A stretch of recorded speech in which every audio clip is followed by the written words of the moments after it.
Olá, você que acompanha o Clique RDC, eu sou André de Lázari e estamos aqui no plenário da Câmara de Vereadores de Chapecó.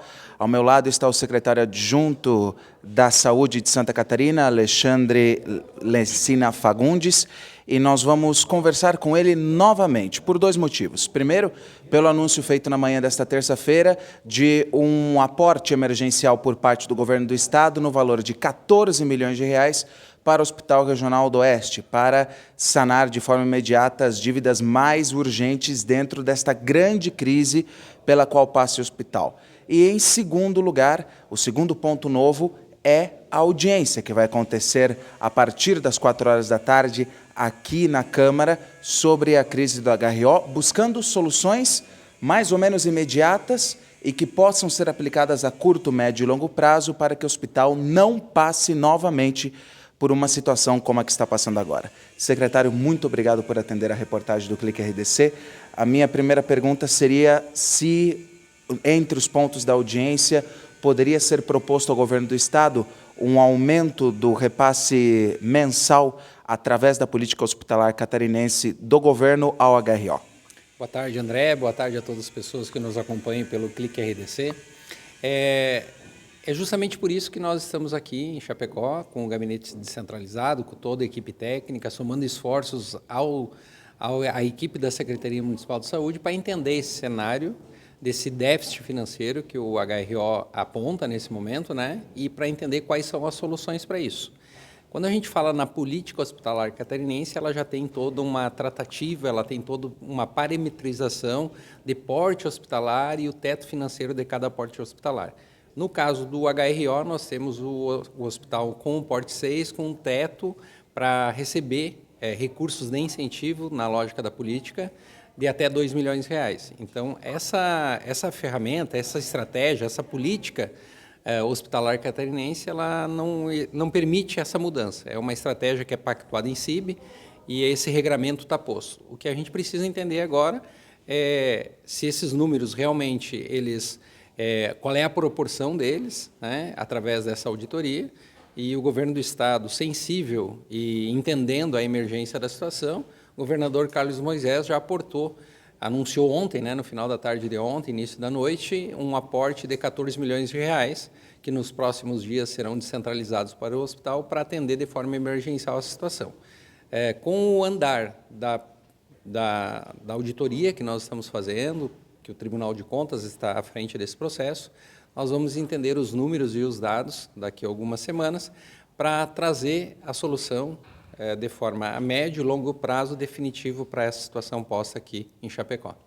E dependendo do resultado da auditoria, se forem encontradas questões muito graves, há possibilidade do governo do estado interferir na gestão do hospital regional ou até estadualizar a unidade? Em primeiro lugar, a gente tem que entender alguns pontos, né? A auditoria em si, ela está sendo proposta para nós entendermos essa dificuldade financeira a hora apontada pela direção do hospital. Então, ela não tem o propósito de apurar possíveis ilegalidades ou trazer responsabilidades a alguns dos atores. É justamente nós entendermos, né, se essa operação financeira é deficitária, enquanto é deficitária e por que é deficitária. Aí sim nós possamos trazer estratégias, ações que permitam, né, equilíbrio nessa operação financeira. Em segundo lugar, a gente precisa entender, com relação a uma possível estadualização da gestão desse equipamento aqui, Chapecó é um dos grandes municípios do estado de Santa Catarina e a gestão do Sistema Único de Saúde é a gestão plena. Então, é o gestor municipal que detém toda a gestão desses processos, da sua rede de atenção à saúde, dos seus contratos, e cabe a ele essa tomada de decisão. Então, o estado ele está aqui para somar esforços, para auxiliar o município, auxiliar a rede hospitalar, entendendo que o HRO é um grande equipamento, é um dos grandes hospitais que nós temos no estado, trazendo segurança para a população. Nesse primeiro momento, o nosso foco e objetivo é não deixar que ocorra desassistência e desestruturação de serviços importantes que esse hospital presta para o catarinense. Agora, uma análise não apenas na questão do hospital, mas do sistema hospitalar catarinense como um todo. O aumento dos custos dos produtos hospitalares dificultou bastante a situação dos hospitais no estado? Certamente que sim, essa é uma realidade posta, né? Depois de 2 anos de pandemia, o mercado ele está com valores diferentes, né? Nós tivemos aí problemas de fornecimento de insumos, medicamentos, equipamentos, né? Tudo demandado dessa grande crise sanitária que o mundo todo enfrentou. Santa Catarina não foi diferente, né? E a situação posta implica, né, em dificuldades para fazer a gestão do sistema único de saúde. Embora aqui cabe um parênteses, né? A política hospitalar ela é um marco dentro da saúde pública de Santa Catarina.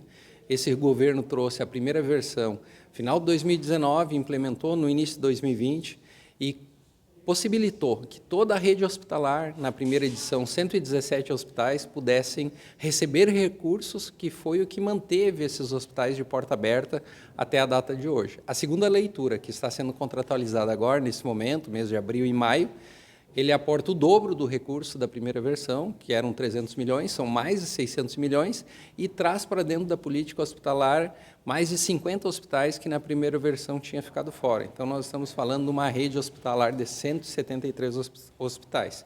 Então, de fato, né, Santa Catarina, com toda essa robustez de rede, com toda essa capilaridade da estrutura, conseguiu ter um dos melhores, ou se não o melhor resultado do enfrentamento da pandemia no país, com a menor taxa de letalidade. Uma questão que já foi feito pelo governo do estado foi um aumento muito grande, inclusive, dos leitos de UTI no hospital regional.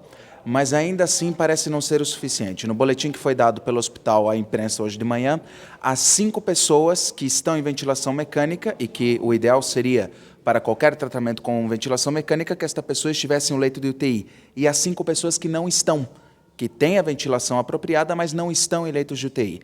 Há previsões de maiores incrementos nos leitos de UTI para o hospital regional?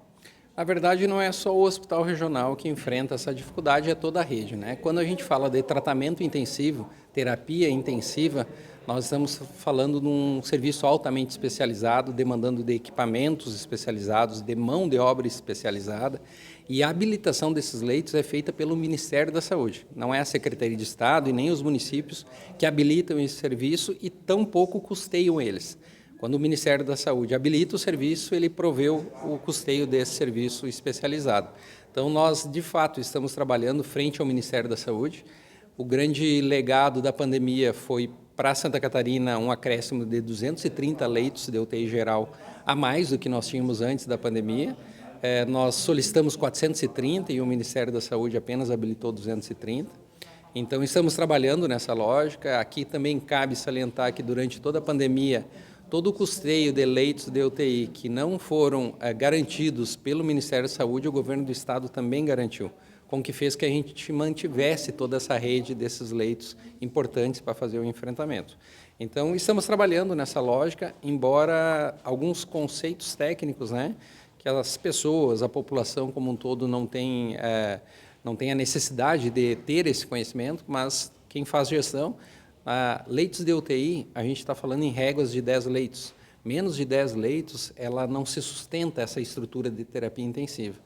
E com essa quantidade e com o custo alto desse serviço tão especializado, entende-se que nós tenhamos que ter uma taxa em torno de 85% no mínimo de ocupação para ele se manter viável também.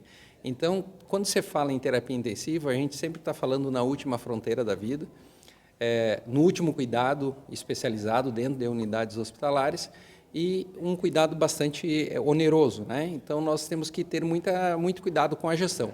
Mas isso, sem falar, não se fala em nenhum prejuízo de nós ampliarmos cada vez mais essa rede, trazendo conforto para todo cidadão catarinense.